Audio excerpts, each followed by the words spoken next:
Hi, my name's Eric, welcome back to my channel. Let's talk about Chloe and Halle. They just released their second album, Ungodly Hour, and I'm here to give it my first reaction and to break down the album's lyrics. Before I dive in, I encourage you, if you have the means, to donate to a bail fund or nonprofit such as the Minnesota Freedom Fund or the Black Visions Collective, and if you can't, to check out some of the ways that you can contribute for free by watching YouTube videos or listening to charity singles, some of which I will link in the description down below. And if you'd like to be here when I post new videos every week, please subscribe and hit the bell icon to be notified when my videos go live. Without further ado, track number 1 is Intro. Ooh.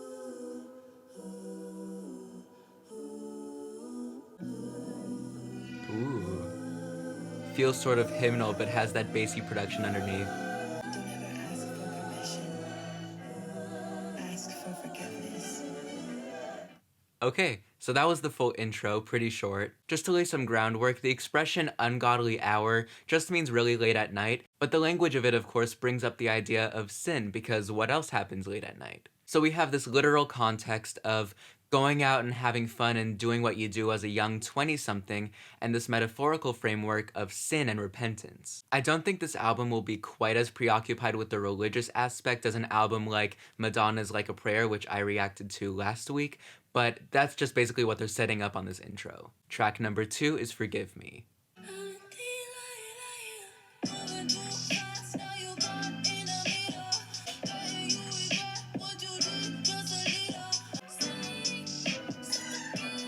That sounds like Halle.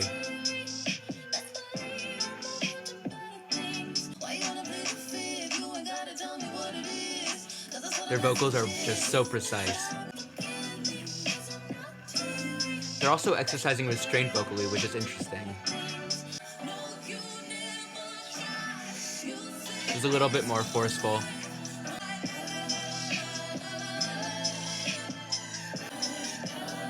Ooh, I love those background vocals.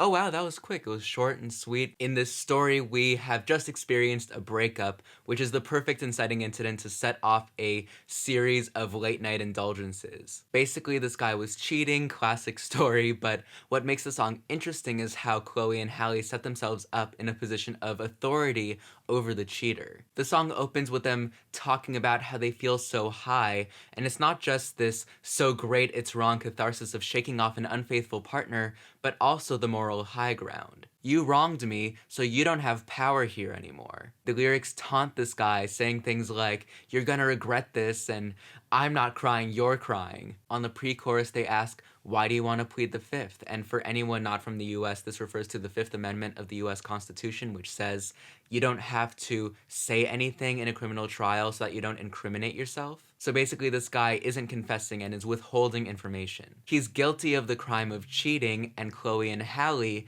embody the judge. And if we're tying back this religious idea, God is the ultimate judge. So the song is sort of sarcastic and playful, and gives them the upper hand in a situation where otherwise they're hurting. Track number 3 is Baby Girl.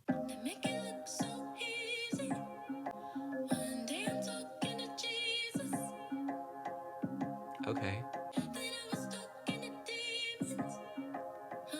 She's a clairvoyant.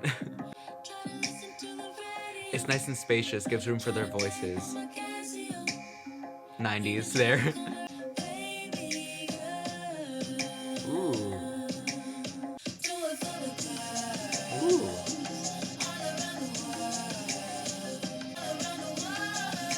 We have this dark synthy sound, very cool.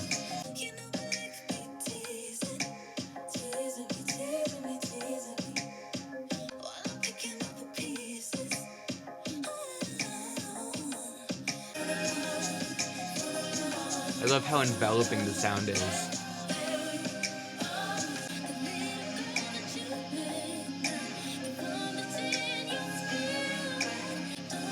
Hold on to the childlike wonder and optimism.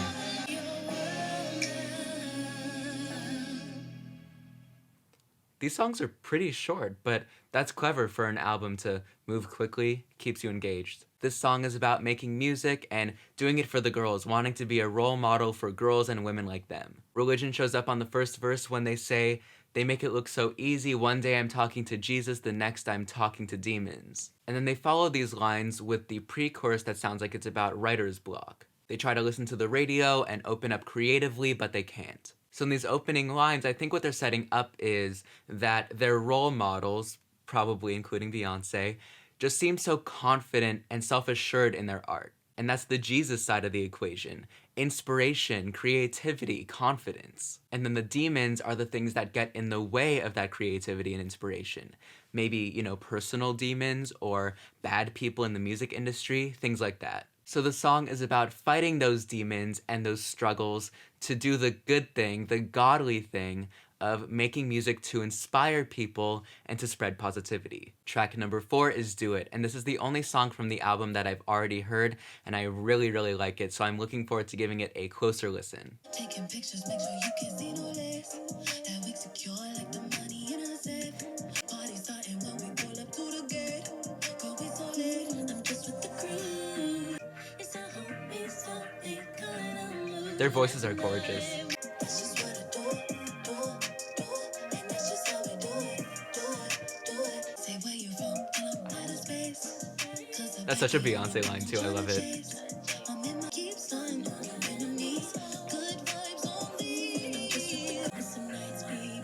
The pre-chorus is nice and smooth and airy, and then we get that more percussive chorus. Very clever.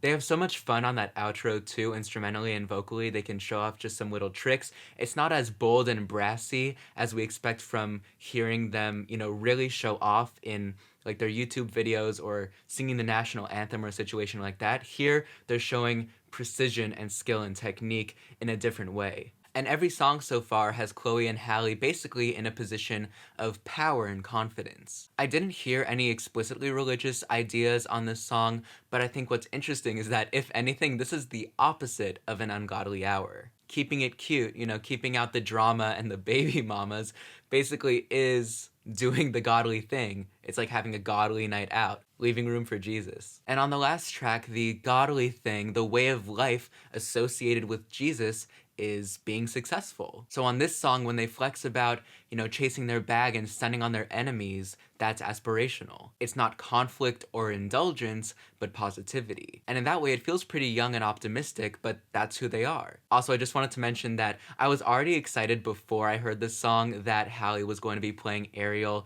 in the live-action remake of The Little Mermaid, but this song, the sweetness of her voice and how much fun she had on the song and in the music video just totally sealed the deal for me. I'm excited for that. I'm excited for their rise. I feel the EGOT coming. Track number 5 is Tipsy. Ooh.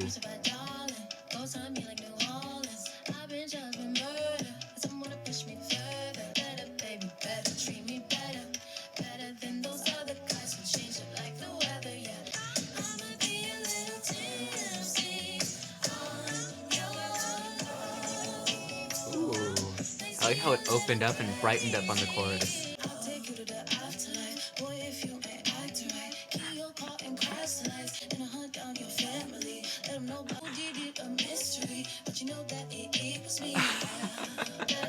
That's really funny. Ooh.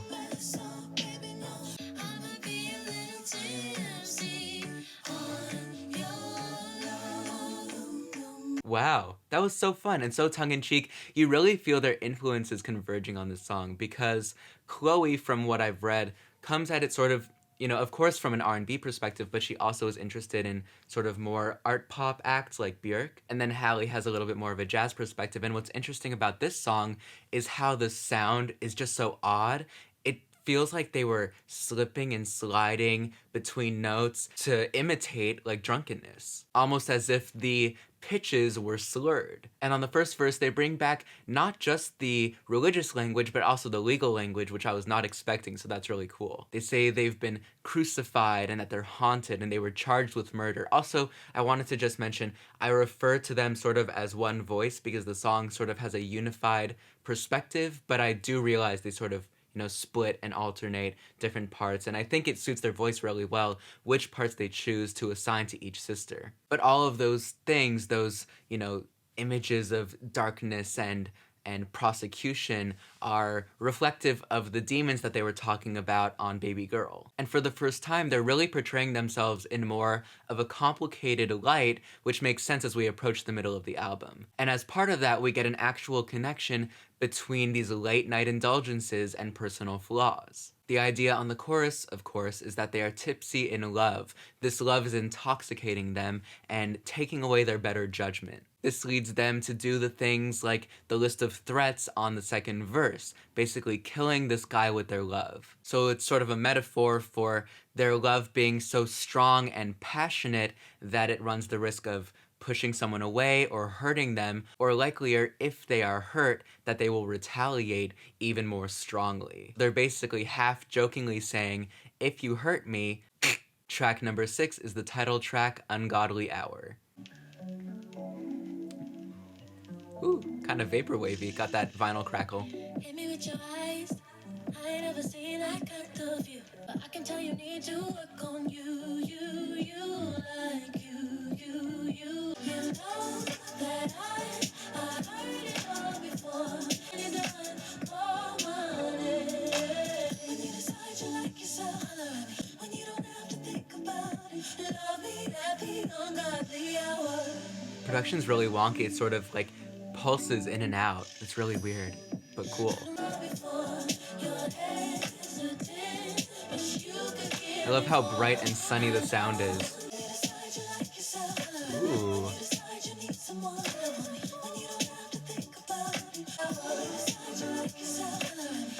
That call and response is really interesting too.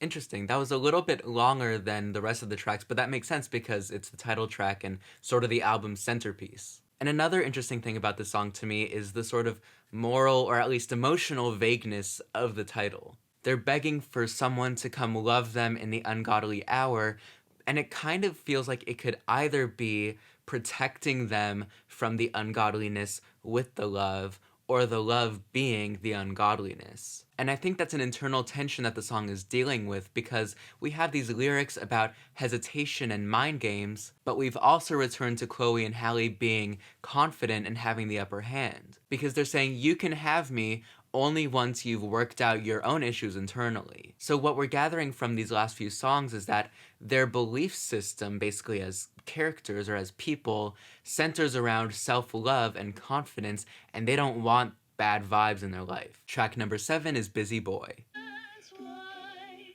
the playboys always finish fine. It's 9 o'clock.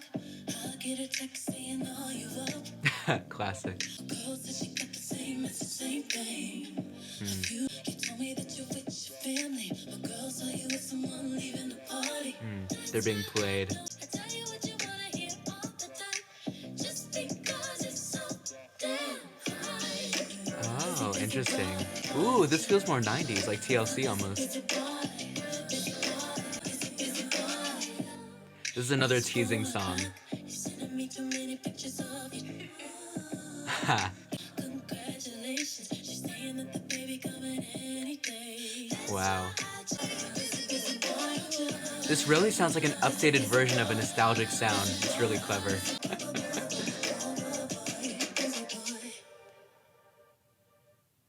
I'm really enjoying how a lot of these songs are sarcastic and have a sense of humor, and to reflect that, they have a lot of fun with their vocal delivery. And of course, this is a song about guys being dudes. They're sending you up texts and unsolicited, intimate photos to a bunch of people at once. They're bringing the bad energy. They're bringing the drama and baby mamas that Chloe and Halle didn't want on Do It. They're being ungodly, basically. And while their stance here isn't quite as strong as it was on Forgive Me, Chloe and Halle are still in charge here. They tell this guy what he wants to hear because he's hot. So they're using him just like he's using them. He thinks he's so clever, but they know better. Track number 8 is Catch Up featuring Swae Lee and Mike Will Made It. Maybe it's true what they say about you.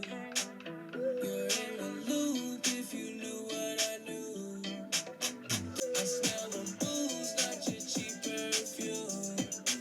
Oh, we've got a reversal here.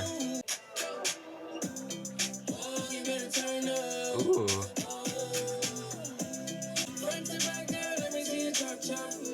I love the harmonies. Oh, it's a dialogue. Okay. Gorgeous, gorgeous.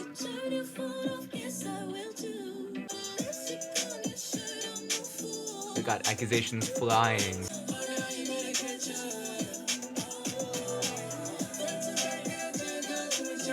Their voices work great together. Okay, some hypocrisy.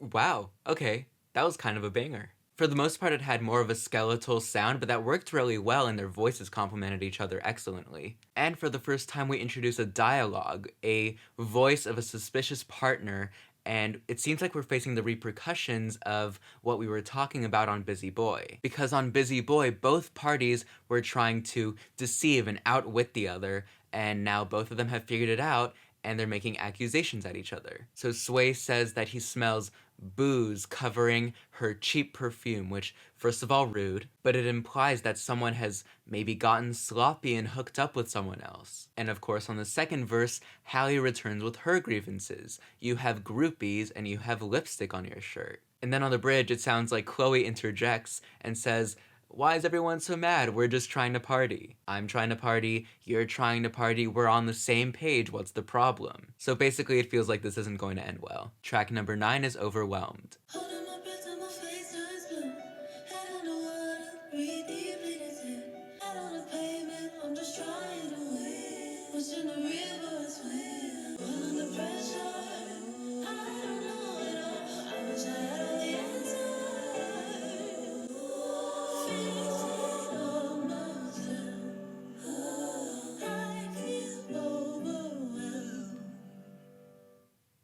That was the perfect opportunity, just piano and voice and layers of vocals to showcase what a lot of people, I would imagine, came to this album for, which is their immaculate vocal abilities. And of course, the moment of closest access to their psyche is the moment where their voice is the most exposed. It's the emotional come down from the fight on the last track. They're drowning in this stress and pressure and their confidence is gone. And the sound of this basically interlude conveys this feeling of being underwater with reverb and with these layers of vocals that almost sound like they're underwater. So I would imagine the rest of the album is going to be them trying to pull themselves out of this low point. Track number 10 is Lonely. I know sometimes you feel alone.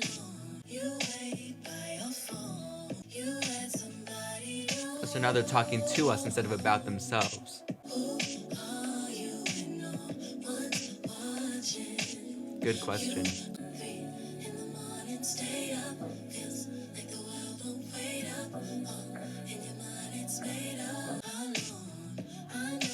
So this is another empowerment song.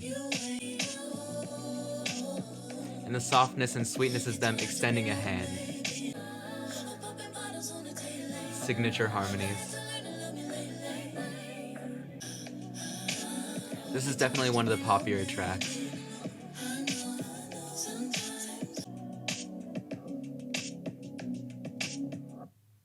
Oh, that was nice. So at this moment of emotional crisis, they have changed their point of view. The camera pivots away from them. It's sort of like they're taking on the role of a friend of themselves and saying to themselves as a friend what they would want to hear. Because the chorus is very much a reflection of their characters so far. You know, waiting up at night for a phone call, for someone to hold you. Because that's exactly what happened on the title track. And the solution comes on the second verse.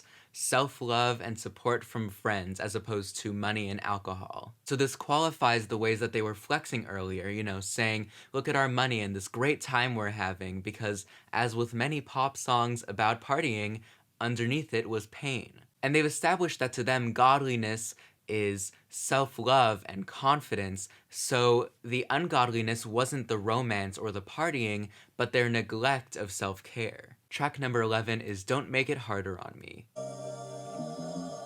need you to stop looking at me like that. This sounds more traditional. Saying the things you say, I don't wanna regret. No. If you keep acting so sweet, I might just wake up and leave. I can't be thinking of you when I'm Ooh. alone with my boo. Don't make it harder on me. Ooh. Don't make it harder on me. Sounds like a nice combination of classic traditional R&B and new fresh R&B. Oh, I just remember how many girls you had. And it's an opportunity for them to show off their voices. Ooh, they're really going off vocally.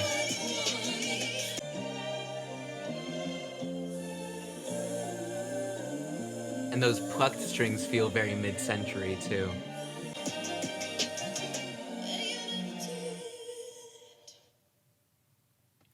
Definitely a vocal highlight of this album. Just awesome. So they're in this dangerous situation of having just broken up with this guy, but maintaining a friendship and still seeing him. And this guy, just by virtue of the feelings that they've established for each other, is pulling them away from their new significant other. And this is another step in the process of abandoning the ungodly hour. Before it was, keeping the cell phone on at night, waiting for someone to text you, and now it's maintaining a relationship with that person at all. So the next step, of course, is to ditch him entirely, and we will find out if they successfully do that on track number 12, Wonder What She Thinks of Me. I know that she smells my perfume. Ooh, amazing runs.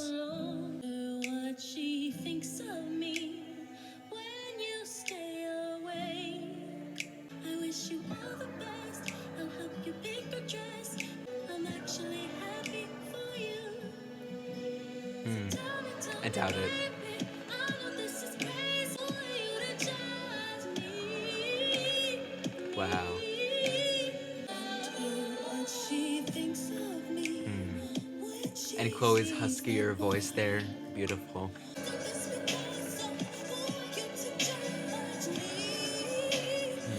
You got that motif of judgment again.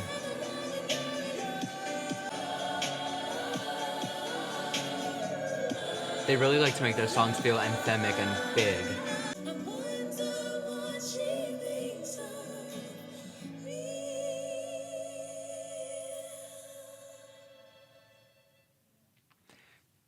Just vocally immaculate. Just amazing. Sounds kind of like a reinterpretation of The Other Woman by Nina Simone. I know that they are very influenced by jazz music, especially I think Billie Holiday, but that definitely leaned more towards that sort of era, but still a very modern take on it. And the voice of The Other Woman on this song is kind of self-flagellating. They're insisting everything is fine, go back to your girlfriend, I'll even help you pick out a dress for her, it'll all be great. But this very much feels like they're protesting too much, because then why are they so self-conscious about what the actual girlfriend thinks? Their efforts to insert themselves into this relationship tell us, as we learn more explicitly later, that they have caught feelings. And then a very important reversal happens on the chorus when they say, "Who are you to judge me?" At the beginning of the album, they were the judge, and now they are being judged. And this is a reflection of the way that their self-esteem has been damaged and of their emerging insecurity. So I'm interested to see if they resolve this on the final track, track number 13, ROYL, which I believe stands for Rest of Your Life.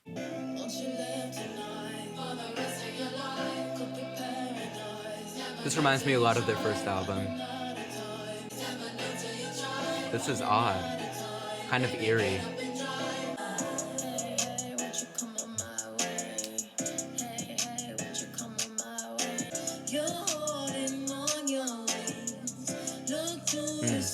Wings from the cover.